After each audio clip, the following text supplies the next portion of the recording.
quite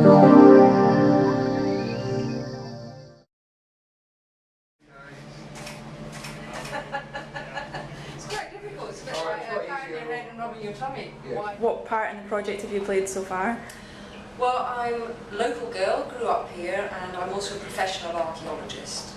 And when the site was going to be developed, it's very well known that it was an old Helensburgh dump, bottle dump. I was very keen when the site was going to be developed and disturbed that we tried to get a collection of bottles for Helensburgh. Okay, and can you explain a bit more about what you've... Can you explain a bit more about now about the history hut and how happy you are that it's now managed to come to fruition here at the Colgreen site? Well, I'm absolutely delighted with this history hut, which was proposed by Barr, and Barr, Waitrose and Drum Property have all been incredibly supportive of this project. There's usually archaeology is done as a planning condition for a development, but there was no planning condition for this site. The bottle dump's only 100 years old, which in archaeological terms is yesterday. But of course these bottles they reflect the history of the town, and so they are very interesting. I'm holding a Helensburgh bottle here. And Barr suggested that we had a history hut that people could come and visit on site. So I designed the posters, they've all been printed up by Barr. Glasgow museums have lent us some display cases, and we have a collection of Helensburgh bottles in this case, and in the one behind you we have medicines, food products, all sorts of things, and also a selection of bottles on the table here that people can handle. So there's quite a bit of information on the walls about the excavation, about some of the local businesses like James Reed and the Lily Springs factory, and the Comrie and the Fairy Springs. So we've done some local research, but of course what we're hoping is that the schools will take the project up. I have probably 25 adult volunteers signed up to help us wash and process probably about 2,000 bottles now, which are all stored off-site.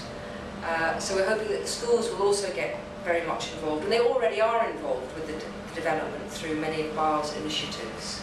Okay, so could you tell me a bit more about the bottle that you're holding at the moment then? This is a James A. Reed chemist bottle.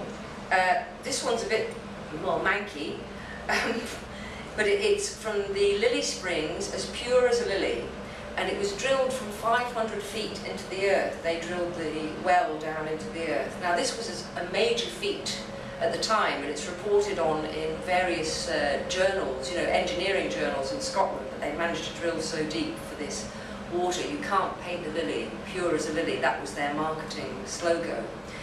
And James A. Reed's business was located at what's now the Coachworks garage on James Street in Helensburgh.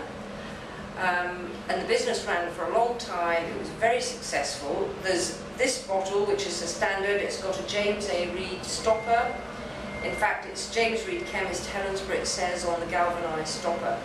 And in the cabinet here, we have all different sizes.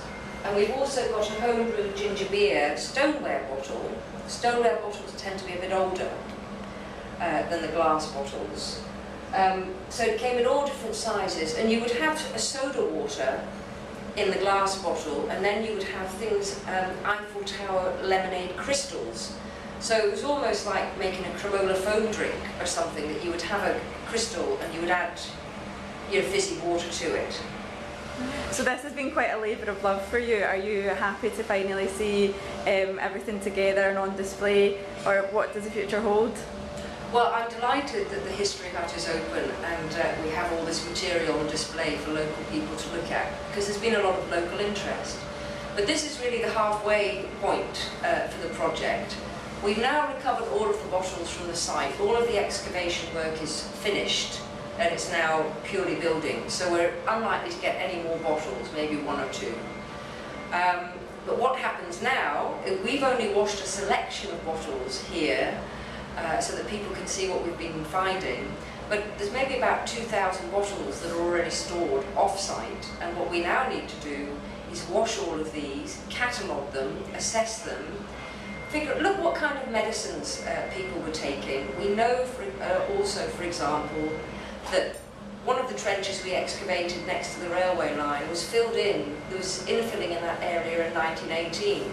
It seems to me that there's an awful lot of champagne bottles and an awful lot of medicine bottles. Well, does that represent the end of the First World War and the flu epidemic afterwards? That's the kind of information that we hope we might be able to tease out from our controlled excavation trenches. But the majority of the bottles have been collected from all over the site. We just have 4 controlled areas of excavation. But these things are going to tell us about what kind of products people were using. For example, Virol, which was a malt extract that was given to you to keep you healthy and strong. I spoke to the Grey Matters group in Helensburgh, and they were all remembering being given cod liver oil, Virol, Bovril, all of these kind of things. And it was interesting, some, ladies were saying that they were fed it every week, it was awful. Other people were only given it when they were ill. But those memories of these products, because the dump was 1890s to 1929, so, it's a lot of these products will be familiar to the older residents of the town. Okay, and when can people come along to see the history on show for itself? What times is it open? The History Hut is going to be open every Tuesday and Thursday between 11 in the morning and 3:30 in the afternoon.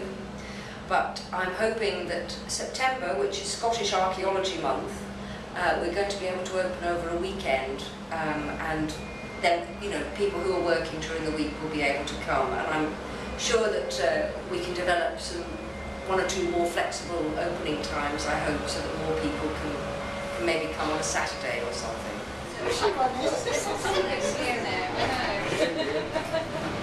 Especially because they don't have... Can you this way and just shuffle along for me?